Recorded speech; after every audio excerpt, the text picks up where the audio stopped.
ಏನು ಮಾಡತ್ತಿರ್ಲಿ ನೀವಿಬ್ರು? ನಿಮಗೆ ಕೆಲಸ ಬಗ್ಸಿ ಐತೋ ಇಲ್ಲೋ? ಕಾಕಾರ ಕೆಲಸ ಎಲ್ಲ ಮುಗಿಸಿ ಆಟ ಆಡಕತ್ತೇವ್ರಿ ನಾವು. ಹೌದ್ರಿ ಕಾಕ, ನಾವೆಲ್ಲ ಕೆಲಸ ಮುಗಿಸನ ಆಟ ಆಡಕತ್ತೇವ್ರಿ. ಹಂಗ ಬಂದಿಲ್ರಿ ಆಟ ಆಡಕ. ಆಯ್ತಪ್ಪ, ಹಂಗಾದ್ರೆ ನೀವು ಆಟ ಆಡೋದು ಬಿಟ್ಟು ಬರ್ರಿ, ಇಲ್ಲಿ ನಿಮ್ಗೊಂದು ಕತೆ ಹೇಳ್ತೇನೆ ನಾನು. ಕಾಕ ಕತ್ತಿ ಹೇಳ್ರಿ, ಕತ್ತಿ ಹೇಳ್ರಿ. ಹೌದ್ರಿ ಕಾಕ, ನಮಗೂ ಕತ್ತಿ ಹೇಳ್ರಿ. ನಮಗೂ ಕತ್ತಿ ಕೇಳೋದಂದ್ರೆ ಭಾಳ ಇಷ್ಟ ರೀ. ಒಂದಿನ ಒಂದು ಊರಾಗ ಮಹಾಲಕ್ಷ್ಮಿ ಗುಡಿ ಭಾಳ ಚಂದ ಇತ್ತಂತ. ಹ್ಞೂ ರೀ ಕಾಕ. ಒಂದಿನ ಆ ಹಳ್ಳಿಯೊಳಗೆ ಚಿನ್ನು ಅಂತ ಒಂದು ಸಣ್ಣ ಹುಡುಗಿ ಇದ್ಲಂತ. ಚಿನ್ನು ಅವ್ರ ಅವ್ವನ ಜೋಡಿ ತಾಯಿ ದರ್ಶನ ಮಾಡಕ್ಕೆ ಗುಡಿಗೆ ಹೋಗಿದ್ಲಂತ. ಹ್ಞೂ ರೀ ಕಾಕ.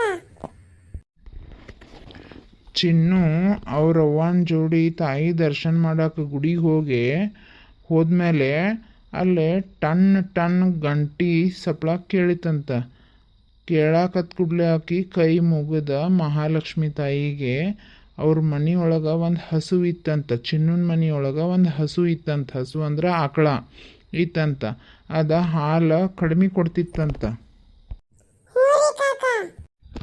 ಆಕಿ ಚಿನ್ನು ಇದ್ದಾಕಿ ಮಹಾಲಕ್ಷ್ಮಿ ತಾಯಿಗೆ ಬೇಡ್ಕೋತಾಳಂತ, ನಮ್ಮ ಆಕಳ ಹೆಚ್ಚಿಗೆ ಹಾಲು ಕೊಡಬೇಕು. ಆಕಳ ಹೆಚ್ಚಿಗೆ ಹಾಲು ಕೊಡ್ಬೇಕಂದ್ರೆ ನಮ್ಮ ಭೂಮಿಯೊಳಗೆ ಬೆಳೆಯುವಂಥ ಹುಲ್ಲು ಹಸಿರಾಗಿರಬೇಕು. ಹಸಿರು ಹುಲ್ಲು ತಿಂದ್ರೆ ಆಕಳ ಹೆಚ್ಚಿಗೆ ಹಾಲು ಕೊಡ್ತೈತಿ. ಆದ್ದರಿಂದ ಆ ಹುಲ್ಲು ಬೆಳೆಯೋ ಭೂಮಿ ಮೇಲೆ ನಿನ್ನ ಕೃಪೆ ತೋರಿಸ್ಬೇಕು ತಾಯಿ, ನಿನ್ನ ದಯೆ ತೋರಿಸ್ಬೇಕು. ನಿನ್ನ ದಯೆ ಇತ್ತಂದ್ರೆ ಹಸಿರು ಹುಲ್ಲು ಬೆಳಿತೈತಿ. ಅದನ್ನು ಹಸಿರು ಹುಲ್ಲು ನಾವು ತಂದು ಆಕಳಿಗೆ ತಿನ್ನಿಸೋದ್ರಿಂದ ಆಕಳ ಸಹಿತ ಹಾಲು ಜಾಸ್ತಿ ಕೊಡ್ತೈತಿ ಅಂತ ಆಕಿ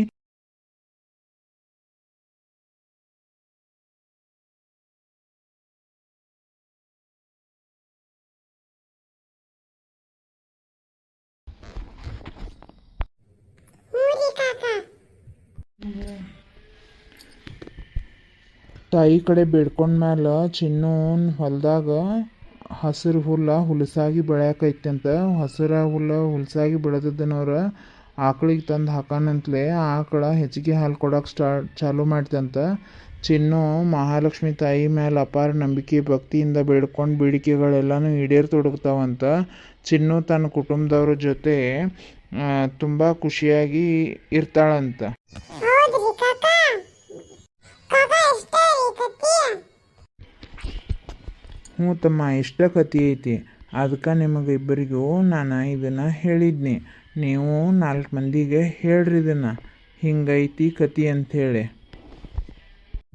ಆಯ್ತು ರೀ